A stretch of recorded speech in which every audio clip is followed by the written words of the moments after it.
I'm just going to wait 1 second. Hello, everybody, as everyone clicks in. Looks like people are just getting on.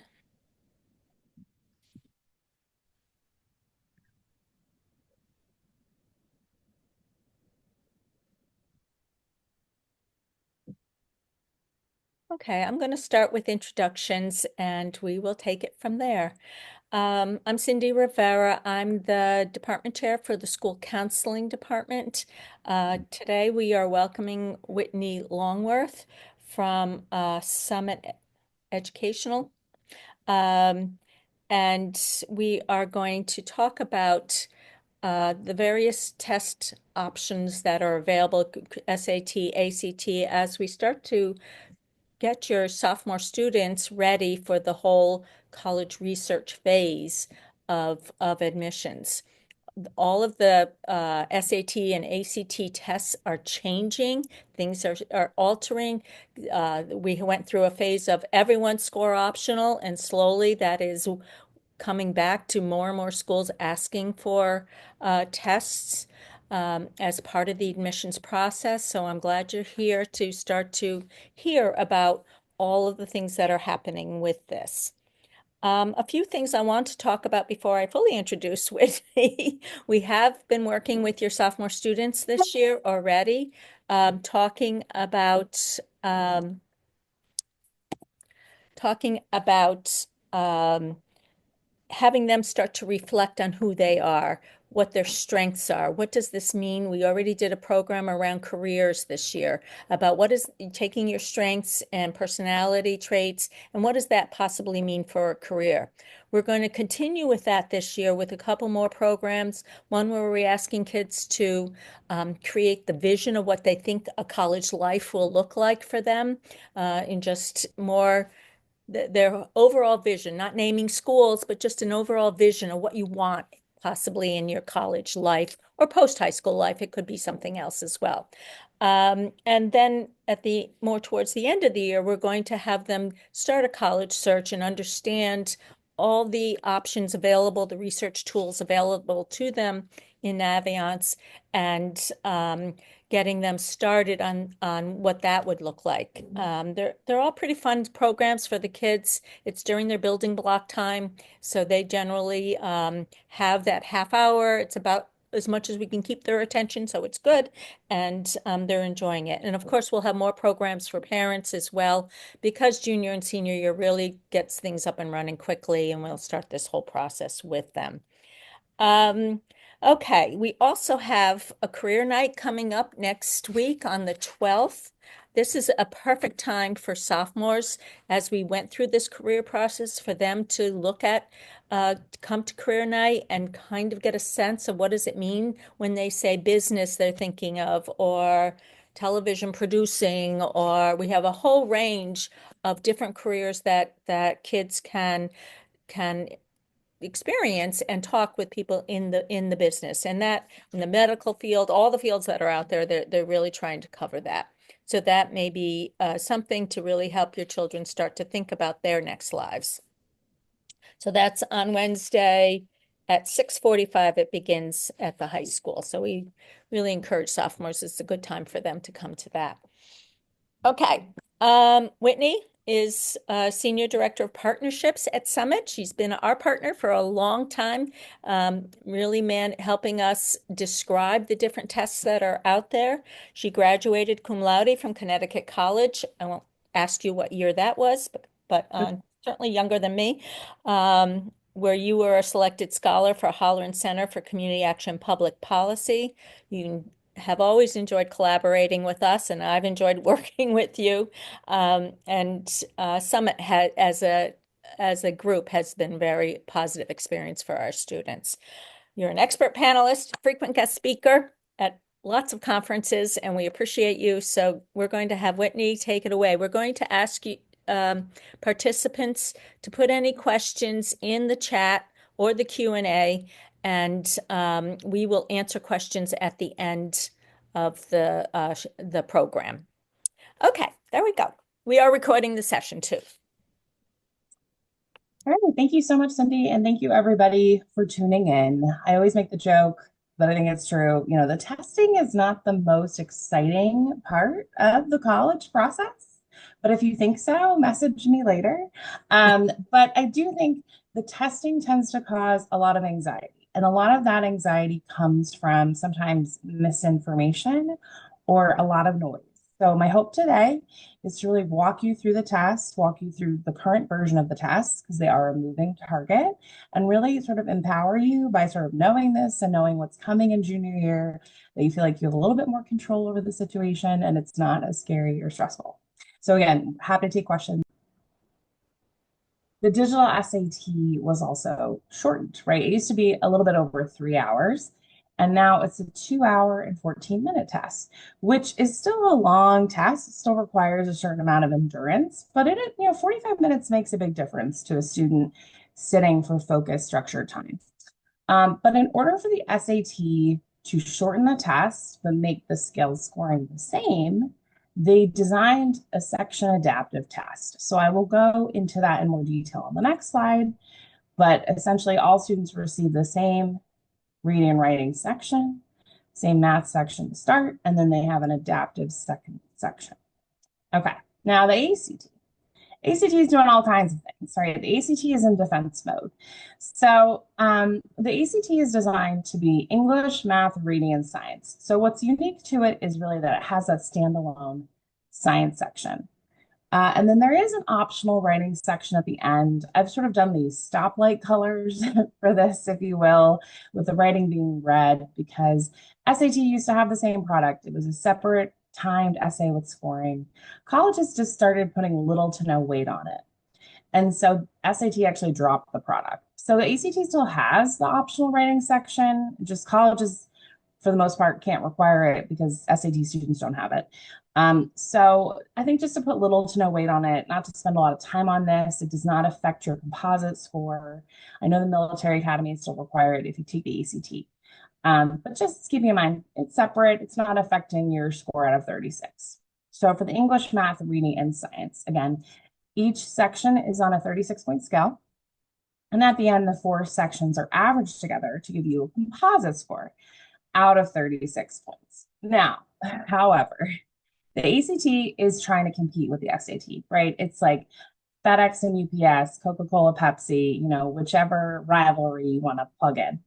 So the ACT was like, okay, right now our test is 3 hours and 45 minutes with the writing. So if you don't take the writing, it's like 3 hours. But how can we make this test 2 hours and 15 minutes? We got to compete with the SAT. And they were like, let's just drop the science. Okay, so so that's why I have three different options here for how long your ACT could be. So the ACT has said now for the future that the science will be optional, and this will be starting with a pilot next month, but for your students starting in the fall of their junior year. But what I will emphasize is though the ACT is saying students have the option to take the science or not, we have not seen colleges weigh in on how they feel about that yet, whether or not they will accept an ACT score with the science. So for now, I would advise students to take the science just so you don't get in a situation where you're applying to colleges in the fall of your senior year and suddenly you have to retest because you're missing a science score and one of your colleges requires it. Okay, but that being said, regardless, we'll have the English, the math, and the reading. The science is just the wild card. Okay, so talking about the SAT and the ACT, they are tests that test the same concepts in different ways. And one of the big ways is the structure of the test, right? So the SAT is what we call a power test, meaning you have a little bit more time. Part of the challenge is in unpacking what the test is asking you. And we'll see some sample questions later, but really figuring out, okay, they gave me this information. Why did they give it to me? How do I unpack this to get to the solution, right? A lot of critical thinking skills. The ACT is much more straightforward. It's very clear what it's asking you to do. And if it was on time, I think we'd all choose the ACT because there's not that same element of, trickery, if you will. But the challenge on the ACT is that it's a speed test, right? And that's just not traditionally how we're tested in school. The only thing I can compare it to because it haunts me, is in first grade when we would do minute math worksheets and you'd have your multiplication tables and you'd have to write out as many as you could in a minute, right? Because I still think about that. And that I won't tell you what year that was, but that was way back. But it's the same idea. You are going as fast as you can before the clock runs out. So a lot of students find it jarring or intimidating, but some students, even if they feel that way, can still certainly perform well on the ACT or even better. But I do want to point out that even with the new structure of the ACT, where it is being shortened, there's less questions per section, we're still seeing that in comparison to the SAT, it is still truly a speed test, right? So now each question individually is not timed, it's just by section because you can move around. But on average, looking at the number of questions per section with the new iteration of the ACT, we're seeing, you have about 71 seconds a question in the reading and writing. Only 42 in the ACT English. Now they have given more time back to the reading section, so students have more time there, but still it is less than the SAT. And then on the math side, almost 95 seconds a question on the SAT versus 67 on the ACT. When you're trying to write out and do work, that's a lot. So even though the ACT is restructuring, it is still absolutely a speed test. Okay, so now I did mention before that SAT is section adaptive, right? So what does that mean? So when we talk about an adaptive test, people tend to fixate on question adaptive tests. If you've taken a graduate level exam, many of them are structured that way, where you answer one question and submit it. And then based on how you do right or wrong, you get the next question. And then you panic because you're like, oh no, that question seemed easier. Does that mean I messed up the previous question, right? This is not that level of psychology. This is section adaptive. So think about it like it is a packet of paper that you're moving through. It's just a digital format, right? So students get their full first section, and just a reminder, so reading, writing, and math, right? And you can move around in those sections. You just submit all your answers at the end. And once you have your second section is presented to you. And this is an absolute oversimplification. This is based on one of the previous iterations of the new SAT. But I did design this slide because I'm a visual learner, and I think in talking about the section adaptive, it's confusing. So again, please take this with a grain of salt because this is one test example, and the scaled scoring will certainly fluctuate a little bit on each test, but just to give you a sense. So in your first reading, writing, and your first math section, you're going to have questions of all varieties of difficulty. So for our purposes, we'll make the red the absolute easiest question and the blue the absolute hardest, and the gradient scale throughout, right? So you're going to get all kinds of questions. So let's say you really struggle, okay, and you only answer a few questions correctly and you miss all the medium hard questions. The test is going to determine, okay, medium hard is a little too hard. Let's focus on those easy medium questions and figure out where you are on the scale. Where's your command of content? So you're going to end up in a module for your second section that's lower with more of the easy medium questions. But you can see here, and again, this is just this one test example, your scaled score could end up anywhere from the 200s up to a 600, right? So there's still really broad overlap. And, conversely, let's say you crush it and you get almost all of the questions correct and you get all the easy mediums correct in the first section. The test will say, okay, well, we know you can answer the easy mediums. Let's focus on those medium hards. And it's going to give you much more of those high level questions to figure out where you are on the scale there. But you can see the scaled score is in the mid 400s all the way up to an 800. So ending up in the higher module doesn't mean you're going to score a 700 plus, right? There's pretty broad overlap. So from here, obviously I get a few questions. One from students is always, should I bomb the first section to end up in the easier second module?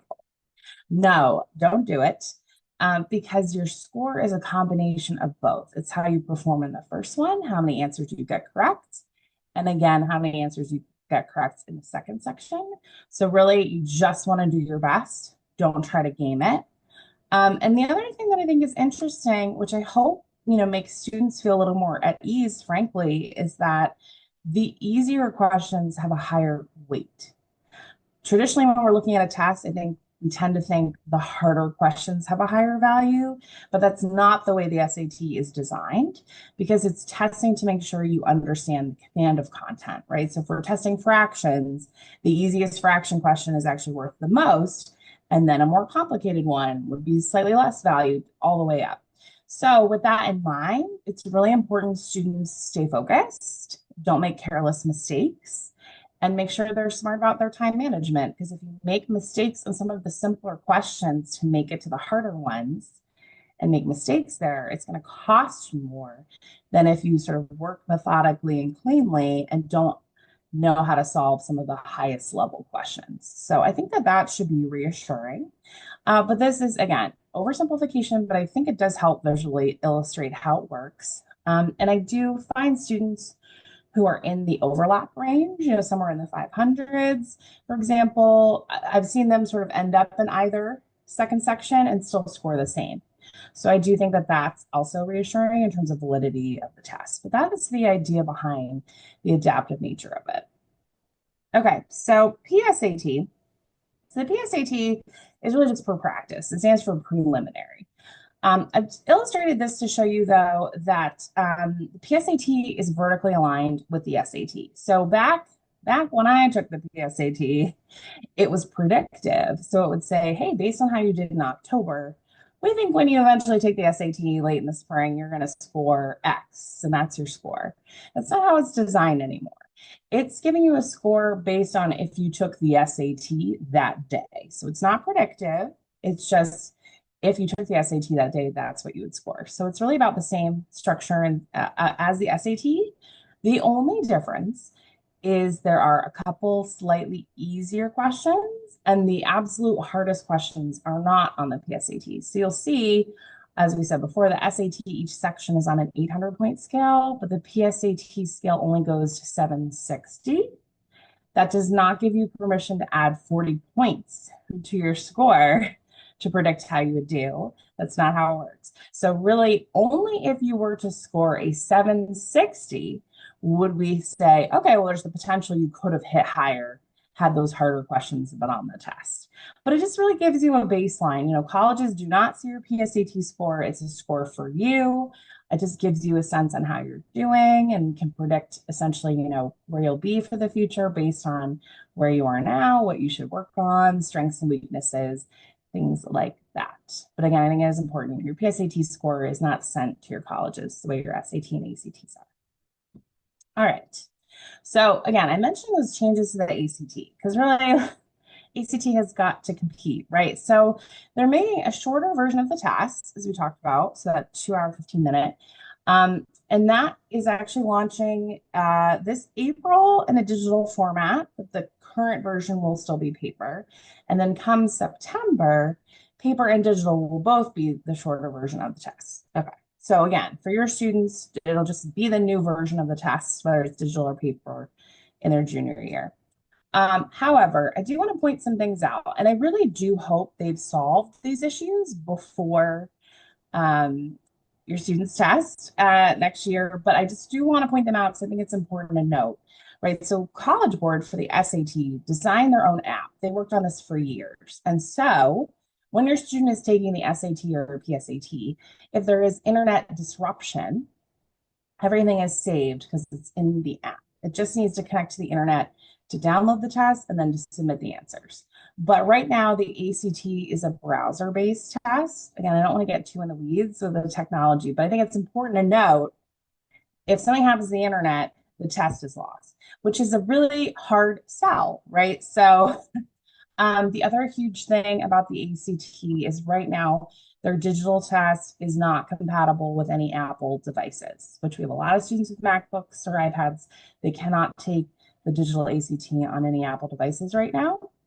So as a result, I would say, again, I really hope they solve these things in the next few months. Maybe they will, but if not, they will continue to have the paper version. So for most students at this point in the short term, I am suggesting that paper is probably where you'll be. And actually, we've seen so far, at least for this spring in New England, there's almost no test sites offering the digital, right? Because the paper is just a better bet. So just keeping that in mind. Again, I did mention this before. Colleges have not responded to the proposed change of having science be optional. So for now, we are advising students take the science. And again, we're always kind of ahead of colleges because they're in their admission cycle right now, but hopefully over the summer, more of them will weigh in on how they feel about this. And then we do have the new spec test, the ACT release, that shows us sort of the structure, the style. It's very much the same test, just a little bit shorter, but they have not released the scoring information that goes with it. So the scaled scoring will still be out of 36 points, but we haven't seen how that breaks down by question. So we are staying tuned for what ACT will release as updates as we go. Okay, so I'm going to do a little side by side just to compare the two tests. So obviously, the challenge with the English sections essentially is that we used to handwrite everything. And when we hand wrote everything, you had to actively think about the rules of grammar as you were writing, right? But now this is how we're all communicating, right? Hashtags, Snapchats, emojis. Also, we have things like autocorrect and Grammarly and Google Docs, where as you're writing, it's suggesting how to edit. So as a result, we don't necessarily lean in as our own copy editors when we're writing through. So the challenge becomes on the test, on either the SAT or the ACT, you are now autocorrect, if you will. So this is the digital platform.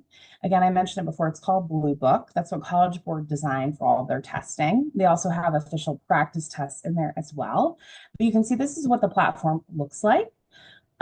So there's a lot of tools in here highlighting annotation. You can see at the top there is the little timer. So the timer does count down, which is nice because there would always be a student, behind a beam or something where you couldn't see the clock as it's counting down. So now everybody has the clock on their computer.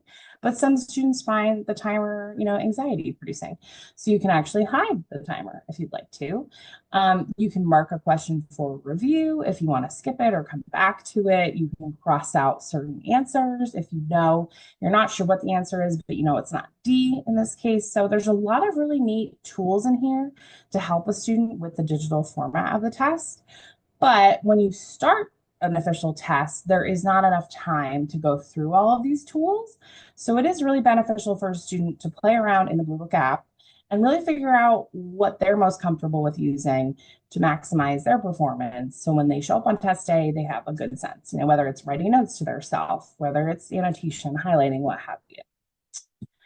You can see, so on the SAT, for the reading and writing questions, rather than a long passage, every question now is an individual paragraph. So I'm not going to make you all do it, but you'll see you'll have a little paragraph. This question asks about the conventions of standard English, right? So it is a grammar question. And then for the reading, again, we have a paragraph, and now the question is asking, which choice best states the main idea of the text, so more of a reading comprehension question. I will say, though the reading is shorter and isolated, it is a more complex reading level than the reading used on the ACT. So some students might feel, oh, well, the reading's shorter. That's what I want. But it is challenging content. So not to be sort of lulled into a false sense of security that there's less reading, because it is still challenging. Now on the ACT, you do still have those long passages. So on the English side, as you're reading a passage, things will be underlined and you're determining whether or not they're grammatically correct. A lot of subject-verb agreement, a lot of punctuation. And then in the reading section, you will again read a long reading passage with multiple questions. I think some students really like the compartmentalization of the SAT, but for some students, they would rather do more reading and then knock out more questions. So it's sort of a comfort thing in terms of what students prefer. Now, on the math side, again, here is the digital platform for College Board. Similar, we have the same tools, but we also have a Desmos calculator built into the platform. So students are welcome to bring their own calculator. It just has to be an approved model. So for the most part, what they're using in their class works. But the Desmos calculator that's built into the platform is high powered. It's a little bit higher powered than what students usually use in math class. So again, it is worth students exploring with this, getting comfortable with Desmos, seeing what they like. I do also like that we don't have to worry about a student forgetting their calculator and now they're at a disadvantage because this is in here. Students also do receive 2 pieces of scrap paper, so they can absolutely do some work and calculations out as they're going through the math section. I know this sounds silly, but just to keep in mind, they only get 2 pieces of paper. So for them to just, think about that, because I have some students who write really big and they've used up their paper and they can't get more. And then, there's a reference piece here that has some of the geometry formulas. So again, there's a lot of tools in here, but a student sort of needs to know ahead of time where to go and what tools work best for them.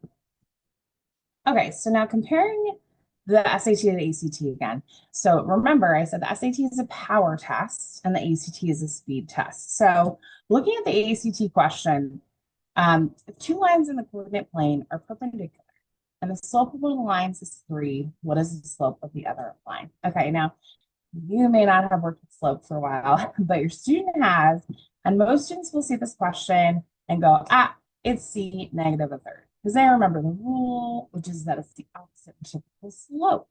Okay, but if they don't remember the rule, the other answers that have been provided are very similar to the correct answer, right? -3, a third, 3. And also the question has not given us a lot of information. So if we were not sure what the answer was, we don't have a lot to work off of, right? There's not a lot of meat on the bone. So this is conceptually how I think about the ACT, right? It's a speed test. The question is clear. There's no question about what it's asking you, but you may or may not have additional steps or information to help you. You sort of have to answer, and trust yourself and keep moving because the timer is counting down. Whereas the SAT is a power test. So we're going to have more to work with, but we're going to have to figure out how to work with this, right? So the graph of the linear function f has intercepts at a0 and 0b in the xy plane. If a plus b equals 0 and a does not equal b, which of the following is true with the slope of the graph of f? Okay, so on the surface, much more intimidating question, might be giving you all some PTSD from your own SAT experiences, might be worried about trains coming together. But really thinking about, okay, what is this question asking me?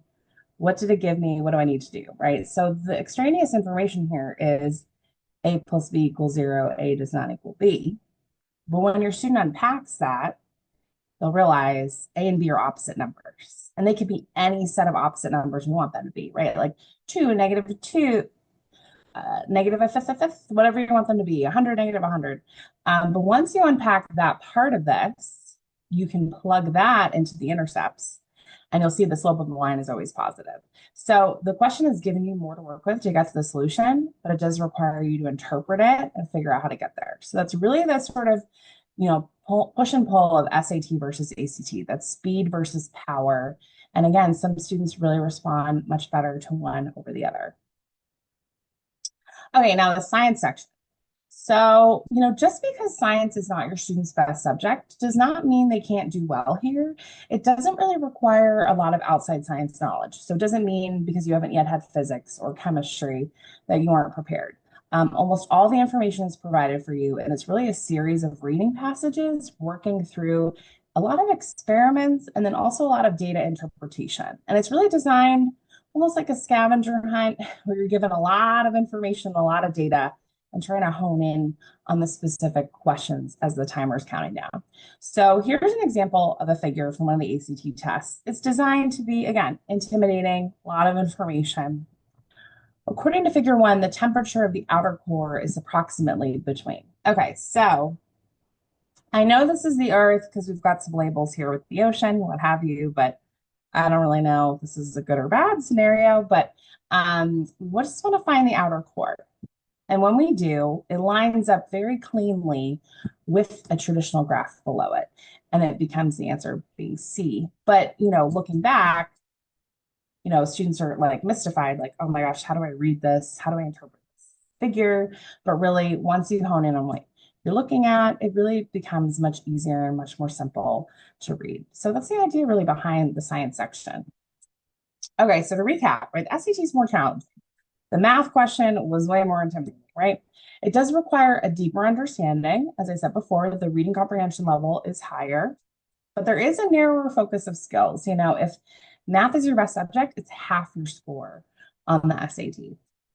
And you do have more time. Again, questions are not individually timed, sections are, but on average, you're getting significantly more time for questions. So if your student is a student who tends to struggle with time management or run out of time in class with exams, they're definitely going to find the pace of the SAT more comfortable for them.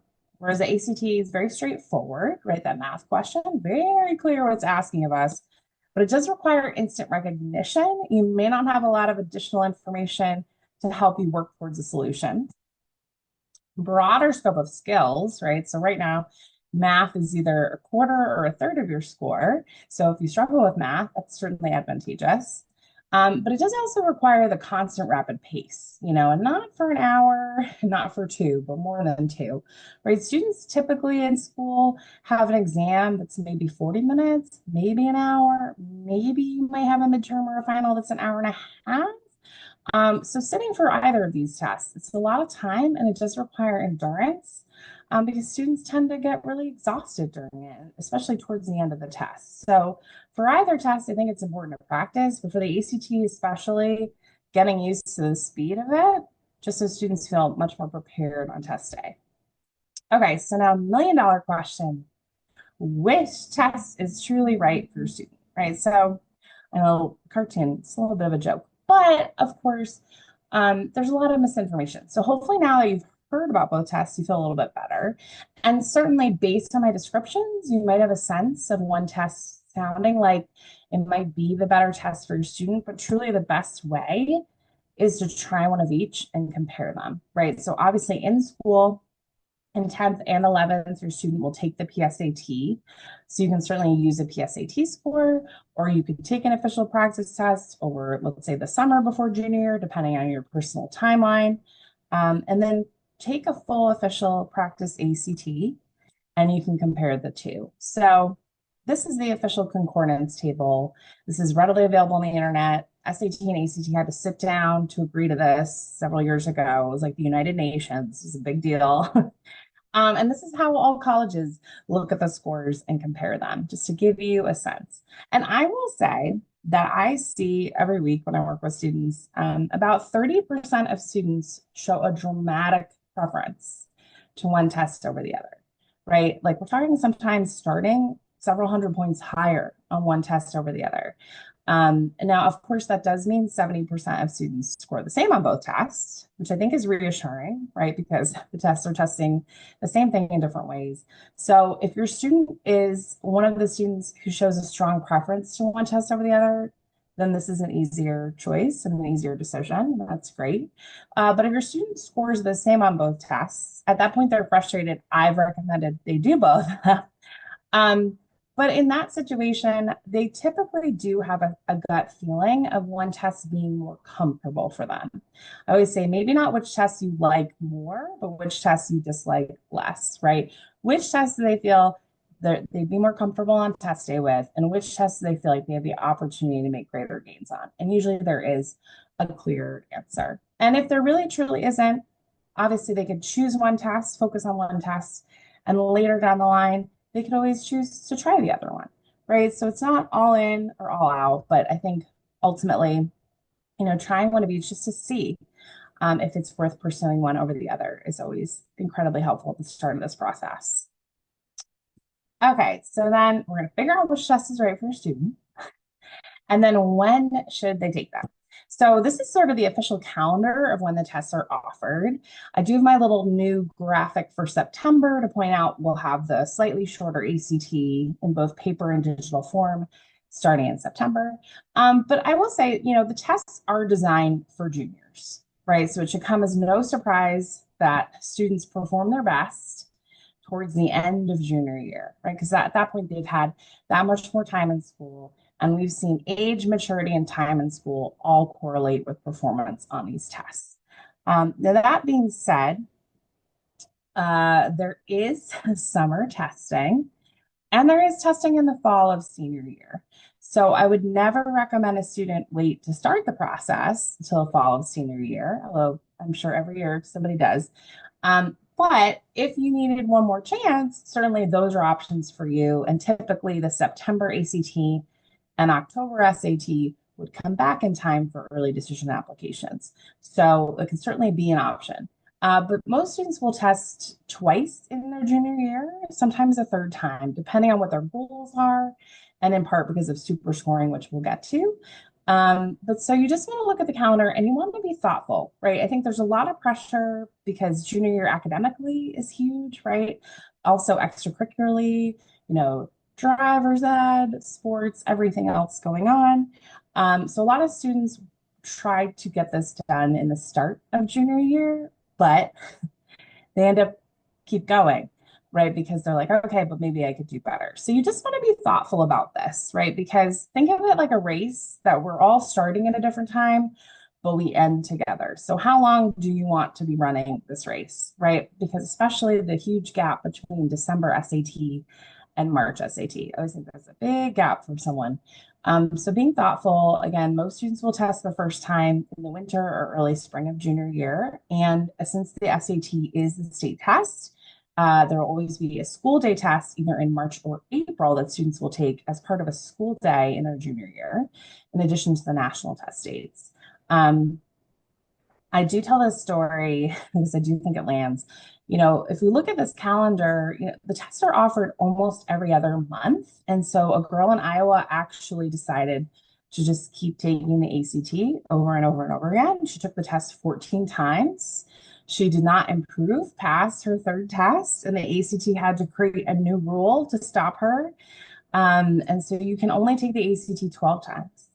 But yes, don't do it though, right? So 2 to 3 times makes the most sense. I think at a third test, if you really feel like you need to go again, you need to stop, pause, really think about, do I need a fourth test? What are my goals and objectives here, right? Because we have seen burnout is real, and the College Board actually have done their own studies and seen that typically students make the biggest jump from a first test to a second test, then a smaller jump to the third test, and then things tend to plateau, if not regress, when we get to a fourth test. So it's really a better plan to be really thoughtful about when you're planning on testing, planning on getting that score report back, analyzing your results, determining if you want to do something in preparation to test again, and sort of just signing up for them and brute forcing it. And the other thing I will talk about just a little bit is just, testing anxiety, right? I think prior to COVID, we always had some students who had a little bit of testing anxiety, but I've just seen that really balloon. I think general anxiety is much more prevalent now, and testing and the college process are a part of that. And what we've seen really is if a student goes in for the test unprepared, that tends to rattle them. And even if they know they didn't do any preparation and it was just taking the test cold, that experience tends to carry with them throughout this. And they tend to approach the rest of this with that same level of anxiety and stress. So I think it's much better to have students, try a practice test to get a sense of a baseline and then wait until they feel prepared to take an official test, just so there isn't that sort of added pressure or negative experience that carries with them throughout this. Okay, so, and again, everybody's on their own journey, right? Colleges don't care which test date you send, they just want to see your best score, right? So it doesn't matter if it's October of your junior year or September of your senior year. They just want to see the best numbers, right? So here's an example of a student who, for the SAT, takes a test March and May and has a third option in August if they need it. But we have a student here who's testing in December, doing it again in March and then May. And then for ACT, here's an example of someone testing in December, again in April, and then maybe the fall senior. So again, everybody is a little bit different. Try not to heed too much about what your peers are doing because everybody's schedule in and out of school is so different. Okay, now the other reason you likely want to test more than once is super scoring. So let's say these are my 3 scores, and I'm applying to a college that does not super score, which at this point is only about 10% of schools. I would probably just send my August score of 1260 because that was my best score of the 3, right? But if the colleges I'm applying to super score, which again, 90% of them do at this point, they will take my best reading and writing and my best math and make a super score, which is win-win for everybody, right? Win for me because I get to apply with a higher score, and win for them because they get to admit me with a higher score, right? It's a game. So here you see, even though I never actually sat for the test with a 1290 in one sitting, that is the score I get to apply with. So I think it is kind of a, feel good, fun game, right? But also keeping in mind from a perspective standpoint, when you are looking at colleges and you are looking at the median score ranges, keeping in mind you're looking at super scores. So a lot of times those scores are scores that students never achieved in one sitting of the test. And of course, when you're looking at a test optional school, you're looking at a higher percentage of higher scores, right? Because students who are testing higher tend to submit, and then a super score on top of that. So I think also just sort of keeping some healthy perspective, knowing the numbers you're seeing are inflated, and not to feel sort of defeated with where your students starting out on a PSAT in 10th grade versus where they're going to be all the way at the end of this journey. ACT works very similarly. You would take your best subsection score and re-average it to create a super composite. So here I had a 30, but this does move to a 31. I will say it is harder to move the ACT super score because it is an average, whereas the SAT is just a sum, but certainly it can still be done. Also, I do get this question. The ACT does round up. So if you had, let's say, a 30.5, it would round up to a 31. Okay, so now test preparation. So really, nationally, students show up to tests all the time with zero preparation. They may not have even taken the PSAT or know what they're in for, right? So just by even taking the PSAT or practice ACT, your student is more prepared. But that being said, certainly if you want to prepare for the test, that can look a little bit different for everybody. I always say, you know, everybody learns different, and one preparation for one student may not be the right for another, right? So really figure out, how does your student best learn? Are they a social learner where a group class would make the most sense for them? Are they really independent and self-motivated where they could actually prepare on their own, either with online software or by working through a book on their own? Or are they someone who really needs sort of, personalized attention or has a tight schedule where tutoring makes sense? So really that can look different for everybody, and you and your student know best how they learn and what their schedule looks like. But however you prepare, you want to build momentum towards the test dates. You want to figure out, what is the date of the test I'm going to take, and then work backwards to build some momentum towards it, right? I always get the call about the summer before junior year, like, let's do all our test prep in the summer. We have time in the summer. And I will say there's certain things you can do, absolutely. But if your student's not testing till March, it's like you're going to put this away and you're going to have to take it back out and dust it off. So just being really thoughtful about this and building momentum is the best way to incorporate this into your schedule without it taking away or taking too much energy away from all the other things in your schedule. So again, just being thoughtful about that. Okay, and however you prepare, if you prepare, you want to make sure you're focused on these three areas, right? So the first is content mastery, right? Knowing what is on the test and knowing if there's certain things that you need to be reviewing. Is it triangles? Is it semicolons? I never use semicolons in my professional life, but they pop up a lot on both of these tests. So all of these different elements, right? But there is also strategy, right? These are multiple choice tests, which typically in school, students are not tested with multiple choice tests, at least for the most part. So getting used to that, knowing the answer is in front of you, and you just need to maybe work backwards to figure it out. I mean, there's a lot of strategy to this, also from the time management perspective. And then the best thing for preparation is really always going to be practice tests, right? Getting used to the style, the structure of questions, the timing, the pacing, and feeling really comfortable with that. So when you are going in on test day, you have a good sense of what's coming and you can feel really confident in that experience. Because certainly, the psychology of feeling confident and prepared is huge on test day, especially for a high stakes test. So just some guiding principles, to summarize, right? Encouraging students to view test optional with everything to gain, nothing to lose mindset.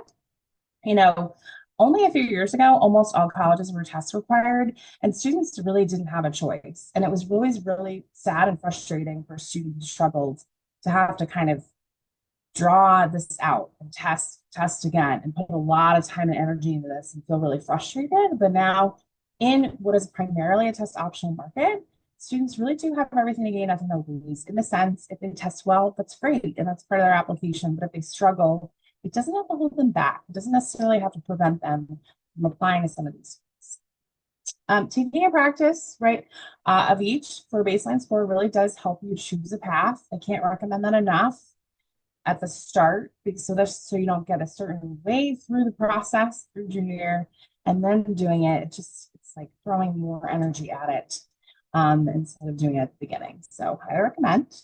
Again, many schools on your list are ultimately going to be test optional, right? And you choose which schools you submit to and which ones you do not. So let's say your school list is 6 schools. I think that might be kind of a short list these days, but let's say it's 6 schools. You might find that you submit your testing to 3 of them and you choose to withhold it from 3 of them. But each one is an individual decision. And certainly at this point, your counselors have gone through several cycles of this test optional Wild Wild West, have a lot of data, and can certainly help you in figuring out the nuance of where you would submit and where you might choose to withhold. And then a good testing plan prioritizes your schoolwork over test prep, right? No matter what college you're applying to, the transcript is always going to be the number one piece of information they look at. They want to see who are you day in and day out in the classroom? How successful have you been? How successful will you be coming to our classroom, right? So the test score is never going to outshine your grades, right? So not robbing any time away from homework, quizzes, tests, projects for test prep. It's just not the right way to spend your time. It's not going to be good ROI for you. And testing early and often is generally not successful either, right? Be really thoughtful about when your student's going to be testing and making sure they're prepared. I make this joke, but I do think this lands really well as a test prep professional. You're not going to put test prep as an extracurricular activity on college application, right? I mean, you could, but I'm telling you, they don't want to see it, right? So also being thoughtful about how much time and energy are we giving to this, and are we robbing anything else, right? Because not only do they want to see who you are in the classroom, but they also want to see who you are outside of the classroom, right? So for your student, being able to spend time on sports, theater, activities, community service, all of those things, and also having some time to be a kid, be a 16-year-old. So just being really thoughtful about this. And then I know it's a little cheeky, but maintain perspective.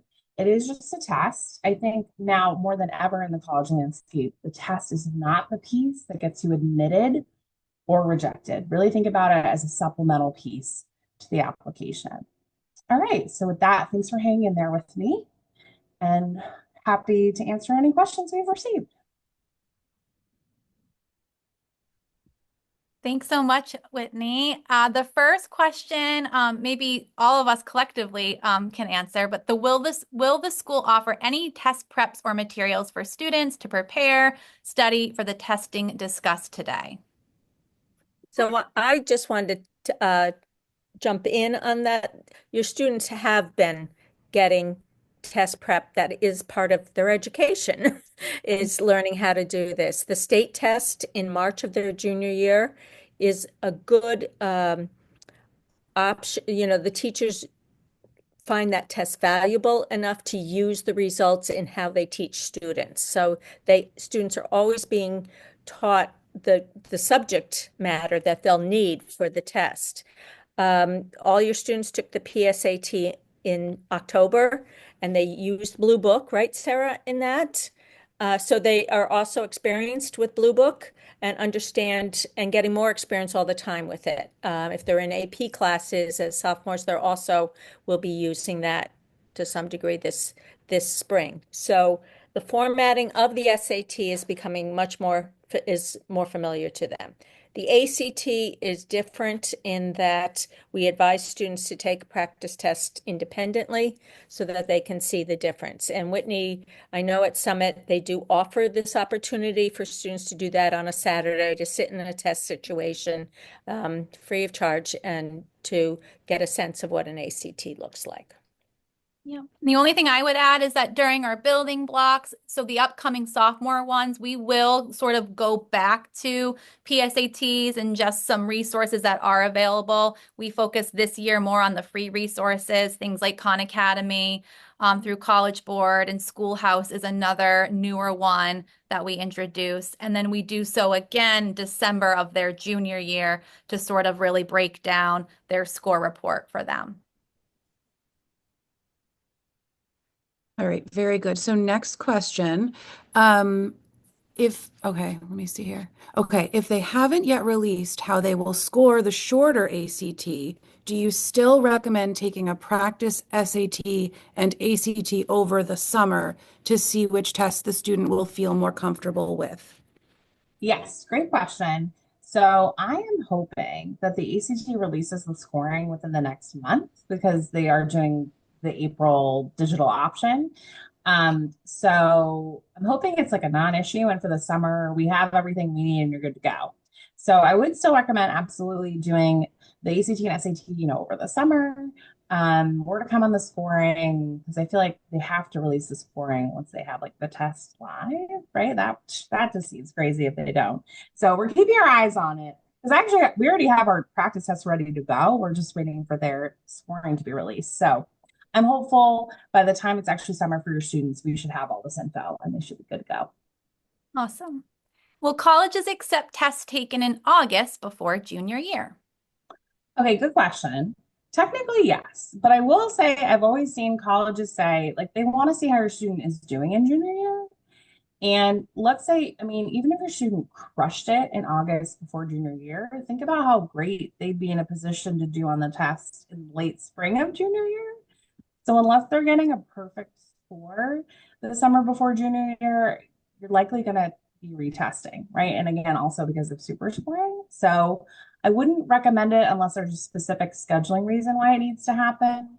But that's sort of, typically I've seen colleges say, they'll accept scores, but they're really looking to see who you are as a junior.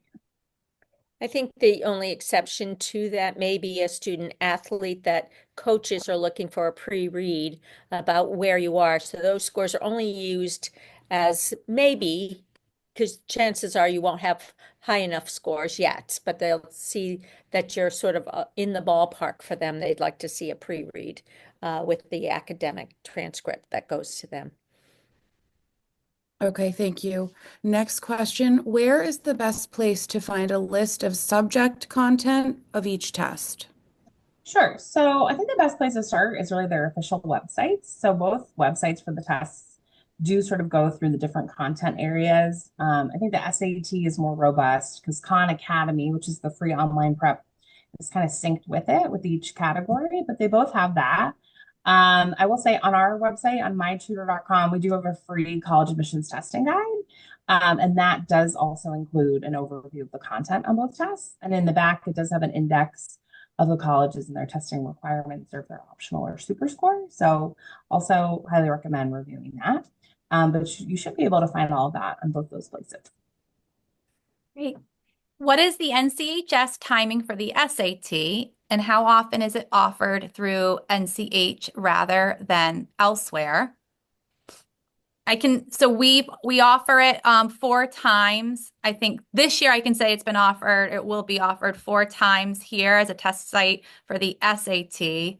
Students, both sophomores and juniors, take the October in-school PSAT and then the junior Connecticut State Test, which is an SAT, is usually in March.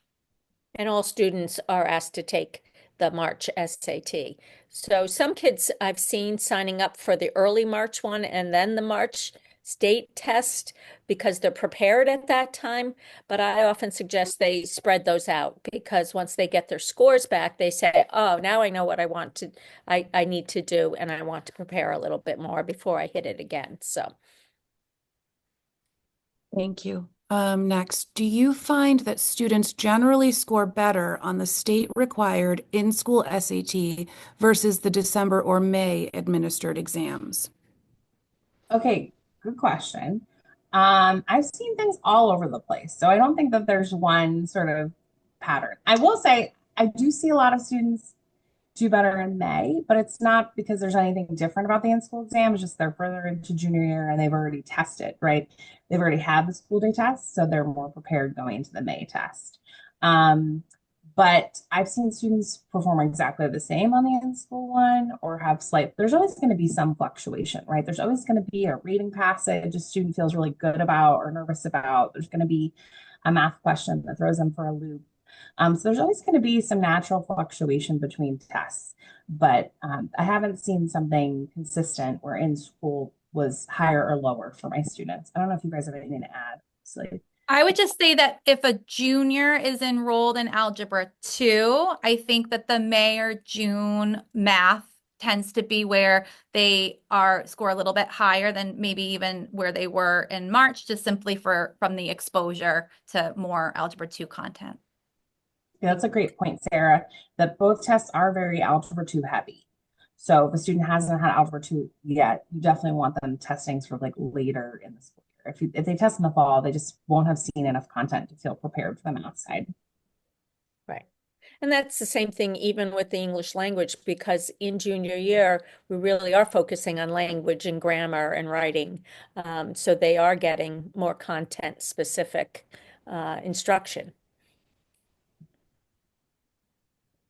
Just looking through, I think we covered everything that was asked in the Q&A, and the chat's been quiet, so we're good there. Perfect. Thank you very much. I think I was taking notes and I think we have covered a lot, and you'll hear this again around because we will meet with parents again in May of sophomore year, the end of this year, to go over what the next steps are going to be next year for them.